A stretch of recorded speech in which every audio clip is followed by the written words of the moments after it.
Itu sama seperti Isra Mi'raj.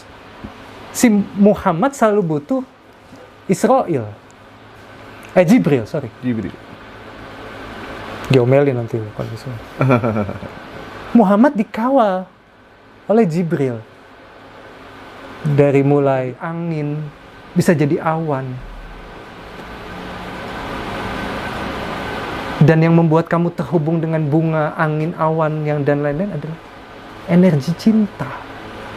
Energi Rahman dan Rahim. Berapa lama kira-kira durasi orang bisa suwung itu? Alam rahasia. Rasa, rahasia. Ya. Alam rasa, Anda minum air, terasa. Ada angin, terasa di kulit. Rasa. Alam rahasa.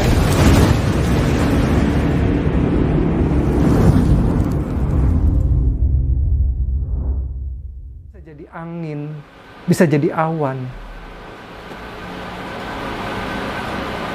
Dan yang membuat kamu terhubung dengan bunga, angin, awan, yang dan lain-lain adalah energi cinta. Energi Rahman dan Rahim. Berapa lama kira-kira durasi orang bisa suwung itu?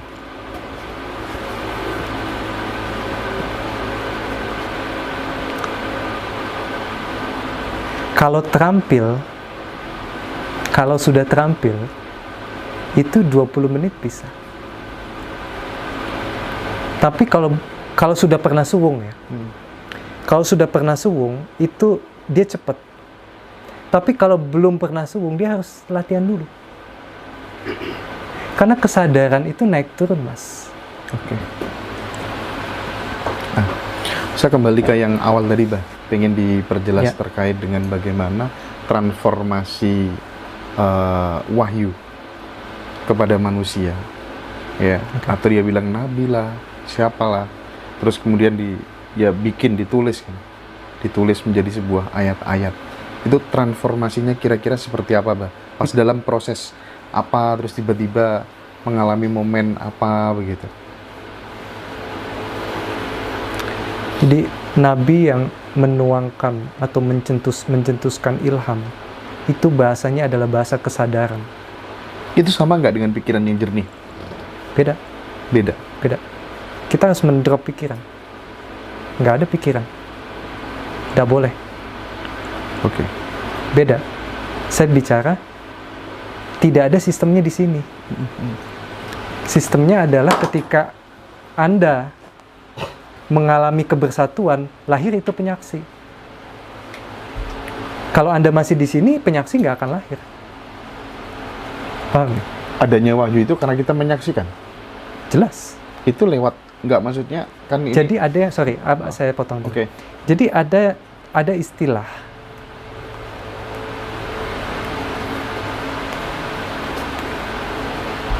Semesta ini punya bahasa. Dan setiap manusia punya rekaman memori yang direkam oleh semesta. Ada yang bilang Akashic Record. Yeah. Kalau Abah bicara, perpustakaannya semesta. Punyanya Mas Hendra ada di sana. Siapa dulu Mas Hendra? Sebelum Mas Hendra sekarang, si A, sebelum si B, sebelum si C, sebelum yang ujung-ujungnya adalah emptiness. Ujung-ujungnya adalah keasunyatan, kesuwung. Tapi rekaman dari mulai suwung menuju kita sekarang itu ada di sana. Dan ketika seseorang bisa mengakses itu, ibaratnya dia bisa membaca berita alam. But sifatnya individual. Sekali lagi, sifatnya individual. Yang saya bicara, saya dapat ilham besok Hendra tidak boleh pergi dari sini karena kalau pergi kamu bisa jatuh. Iya. Itu kata Abah. Oke. Bukan kata kamu sendiri. Maka itu sifatnya individual. Bisa benar, bisa salah. Kan kamu uji. Harus diuji. Nah, orang yang bisa mengakses itu, jelas, sekali lagi hanya orang-orang yang sudah bisa drop di ego. Once bisa drop di ego, dia bisa melampaui pikirannya, melampaui perasaan, mood, dan lain-lain. Dia hening. Dalam keheningan itu, apapun bisa diakses. Apapun. Siapa yang paling bertanggung jawab di dunia ini, Bah? Ketika kemudian pengalaman batin seseorang, pengalaman spiritual seseorang, terus kemudian dikampanyekan untuk diikuti oleh banyak orang.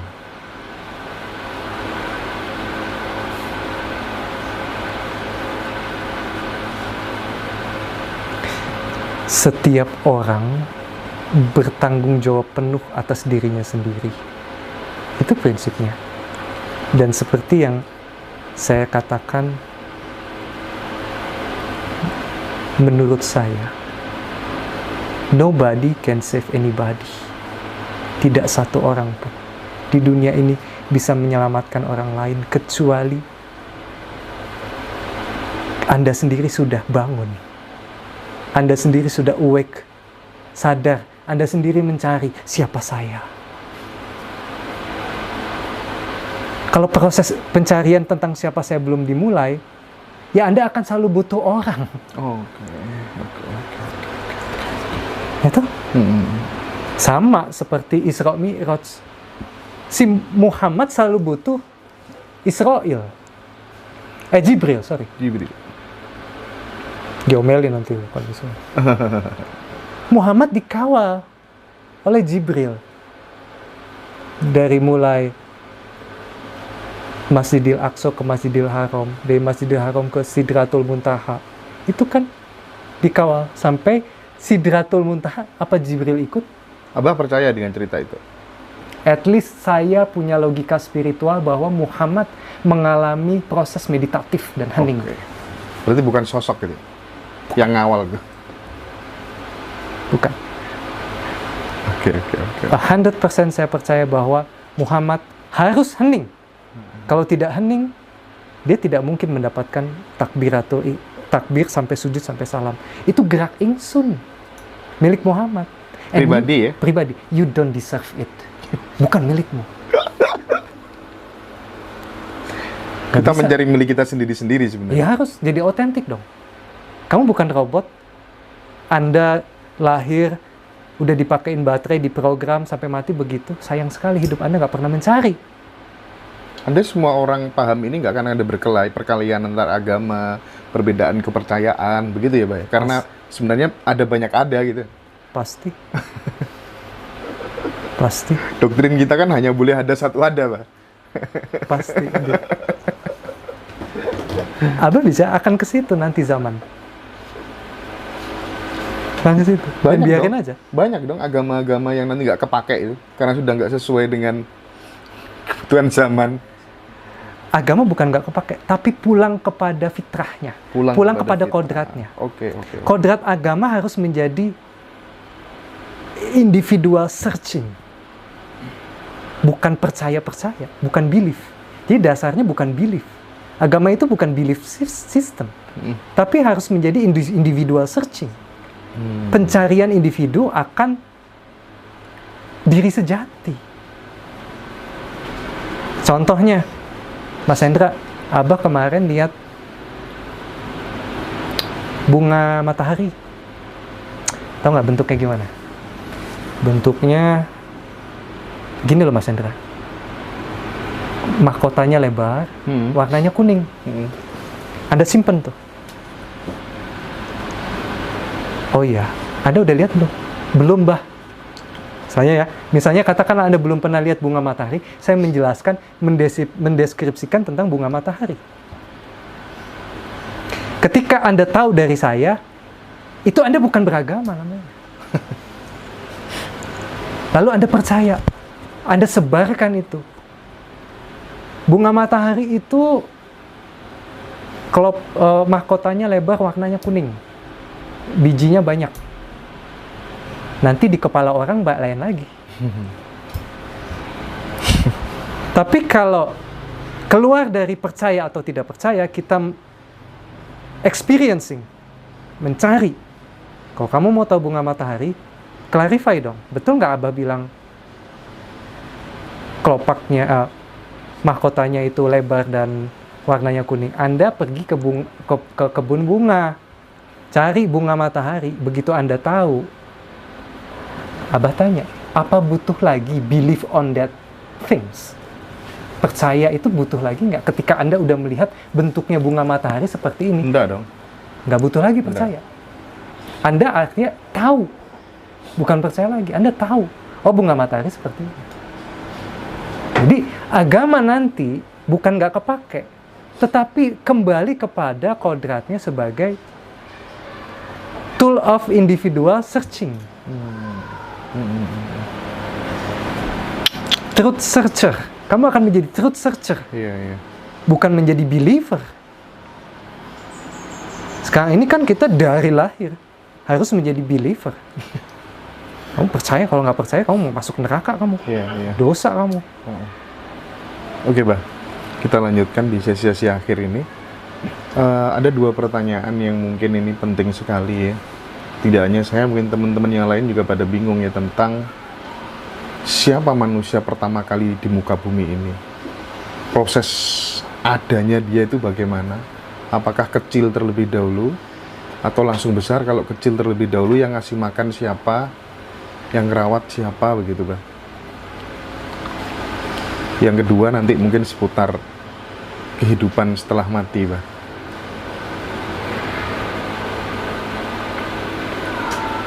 Yang jelas adalah Anda dan kita semua adalah produk dari perubahan. Produk dari perubahan. Anda adalah makhluk evolusi. Oke. Titik. Jadi Abah tidak mau berdebat siapa, karena akan menjadi jawaban yang bodoh buat saya nanti. Jadi bagi saya semua berproses. Sekarang pun kita berproses. Alam tengah mengevolusi kita. Detik ini berlangsung. Proses evolusi itu. Anda dulu nggak bisa merekam, melakukan ini dengan teknologi, kita bisa. Otak manusia dicerdaskan dari waktu ke waktu dengan berbagai macam discovery-nya. Tapi sekarang sifatnya spiritual itu kan discovery-nya bukan di dunia luar, tetapi harus ke sini arah. Jadi kalau science itu bergeraknya mencari keluar, gimana caranya bikin kamera, bikin mobil, cari tahu bulan, cari tahu Mars, cari tahu galaksi. Tapi kalau kita mencarinya ke dalam. Jadi persamaan antara spiritualis dan saintis itu sama-sama mencari. Tapi yang satu mencari keluar, yang satu mencari ke dalam. Dan yang pasti, manusia pertama adalah Anda adalah, kita semua adalah primata. Apa itu, Bang? Primata. Primata. Ya, kera. Ya pasti. Nah, sebelum menjadi kera, Anda kan single cell organism. Ngerti kan? Kita kan single cell organism. Dan sebelum menjadi single cell organism, kita adalah buah dari ledakan. Sorry, saya nggak harus kamu percaya, Mas. Iya. Anda nggak harus percaya. Tapi saya sudah mengkonfirmasi langsung, mengklarifikasi langsung dalam hening saya. Tapi saya nggak bolehin anak-anak percaya. Oke. Ada potensi nggak kera-kera yang sekarang itu nanti juga bisa berevolusi jadi manusia? Indeed, pasti. Tapi yang pasti, evolusi mundur, Mas. Evolusi. Manusia sekarang kelakuannya jadi kera. Itu evolusi mundur. Iya, bener juga, Pak ya. Iya, betul. Manusia kan kelakuannya jadi kera lagi, itu evolusi mundur. Tapi yang pasti gini, Mas. Sebelum kita kera, kita single cell organism. Sebelum kita single cell organism, kita adalah ledakan itu, produk dari ledakan itu. Singularity itu. sebelum bibit energi singularity itu, kita adalah nothingness. Nothingness. Iya. Non-being. Iya, tidak bisa, iya. Not identified. Oke. Kapan-kapan itu dilanjutin, Bah. Oke, Tapi Bah. jangan nanya Adam ya. Siap. Saya nggak tahu. Bah, ini ya tentang apa tuh namanya kehidupan setelah mati gitu. Ada orang mengatakan, ya udah mati, selesai mati ya udah, nggak ada apa-apa gitu. Ada yang bilang juga pilihannya kalau nggak di surga, ya neraka gitu. Ada yang mengatakan, ya kau akan lahir kembali gitu. Nah ini pertanyaannya, roh itu ada apa enggak atau hanya asumsi? Yang kedua, bagaimana perjalanan hidup manusia setelah mati? Apakah memang benar barangkali kita dulu tuh pernah hidup di zaman apa begitu, sebagai apa begitu, terus ada fenomena manitis, ini kok persis sama kakeknya, neneknya. Nah ini butuh penjelasan, Mbak. Sebenarnya ini penjelasan yang nggak bisa kelar dalam satu hari. Iya, benar. Namun saya mencoba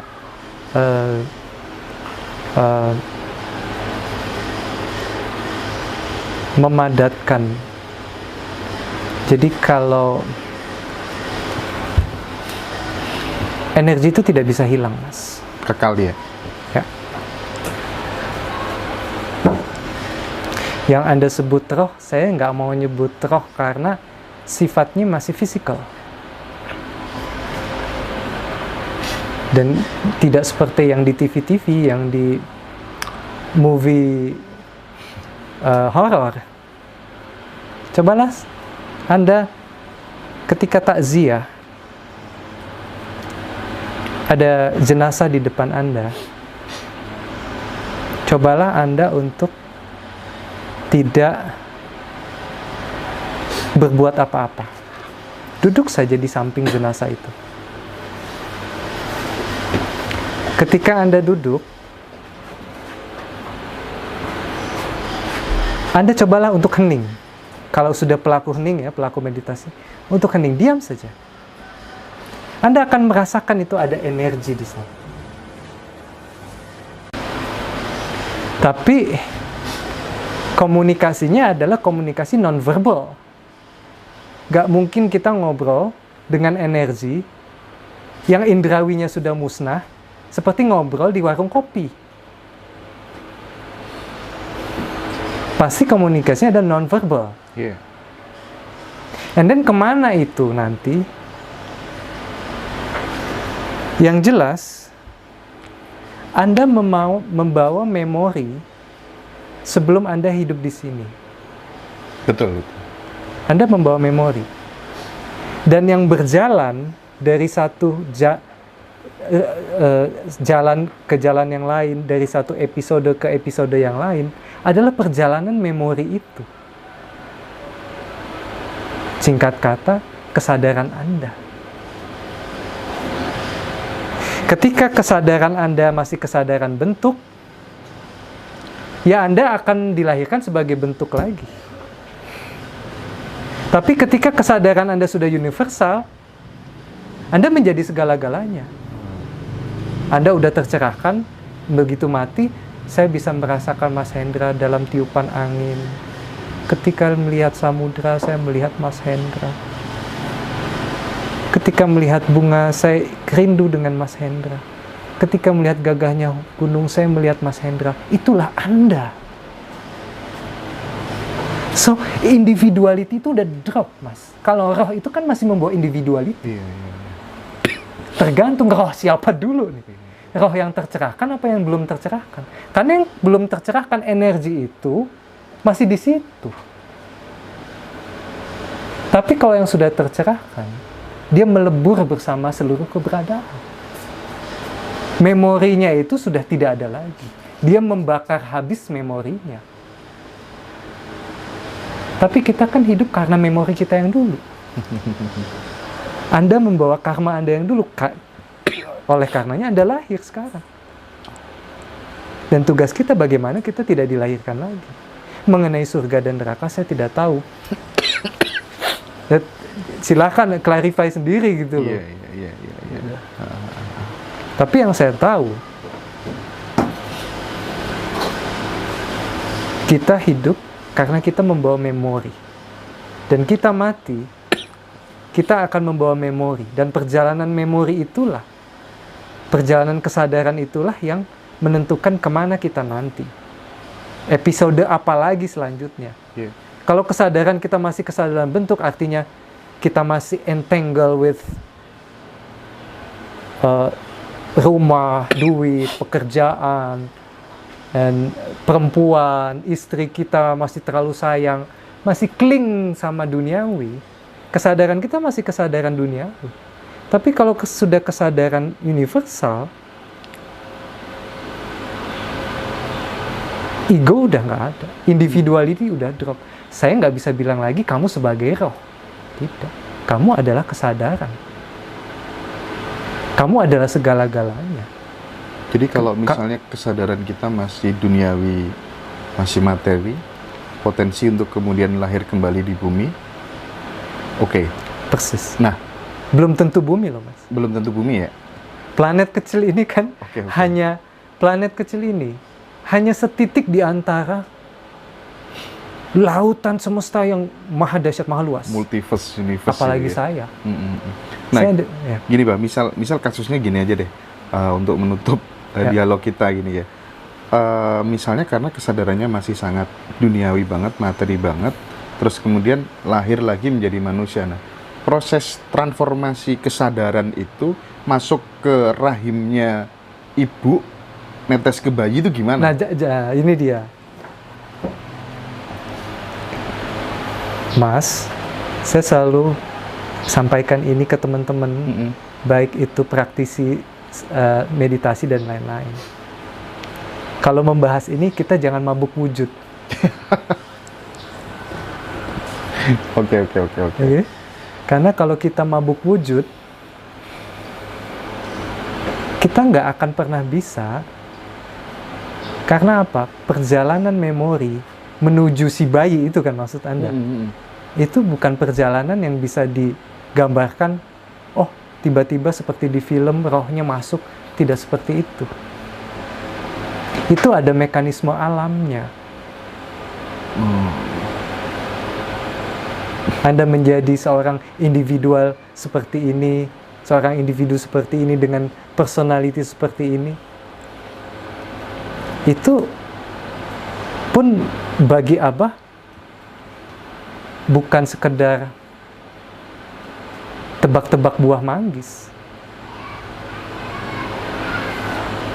Yang dengan kata lain Mas Hendra kan mau tanya, kok bisa reinkarnasi itu memorinya dalam bentuk apa? Dalam wujud apa? Tapi please, kita jangan mabuk wujud, Mas. Kita sebagai pelaku hening, sebaiknya kita memahami ini dari sisi persifatan. Oke. Dan bergeraknya. Sekarang Abah tanya, kamu pun nggak bisa kok mengidentifikasikan angin itu. Apalagi kamu bisa merasakan, tapi nggak bisa mengidentifikasikan. Betul. Kamu nggak bisa juga mengidentifikasikan roh atau energi itu. Kamu bisa merasakan, tapi kita tidak bisa identify. Dan jangan kita identify sebagai kepalanya seperti ini, nggak bisa. Itu masih fisikal. Iya. Oke. Dan ini ada 3 alam, Mas. Alam rasa, alam rahasa, alam rahasia. Rasa, rahasa, rahasia. Ya. Alam rasa, Anda minum air, terasa. Ada angin terasa di kulit. Rasa. Alam rahasa ini, antara alam rasa dan rahasia. Alam roh asa. Anda bisa mengidentify, tapi Anda bisa merasakan, tapi tidak bisa mengidentify. Contohnya, ini fenomena ini tadi. Fenomena pindahnya memori dari satu wujud kemudian ke wujud yang lain. Iya. Ini alam rahasa. Oke, Bah. Dan ketika sudah tidak menjadi apa-apa, itu ada alam rahasia. Kemana lagi, Bah? Kalau udah nggak mewujud itu kemana lagi? Itu udah alam rahasia. Iya. Dan begitu alam rahasia itu diterjemahkan ke dalam kata-kata, dia tidak akan mempunyai makna lagi. Dia akan miskin.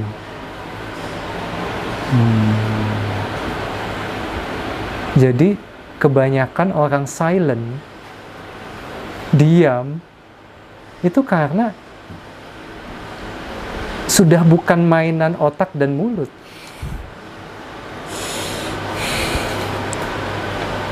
Gitu Mas Hendra. Iya, But paham. konkretnya Abah bisa bicara, perjalanan memori itu terjadi. Seperti apa masuknya, alam punya mekanisme. Oke. Tapi jangan menggambarkan kita keluar roh masuk ke itu. Tidak seperti itu. Tidak seperti di TV. Tidak seperti itu. Oke. Oke, Abah Hisa, saya mewakili teman-teman mengucapkan terima kasih banyak atas pencerahannya. Sama-sama. Jadi Saya pikir bukan pencerahan, tetapi menyambung kasih dan cinta. Iya, Bah. Thank you, makasih banyak. Terima kasih teman-teman. Iya, Semoga kita selalu dilindungi. Nggih, matur suwun, rahayu, Pak. Rahayu.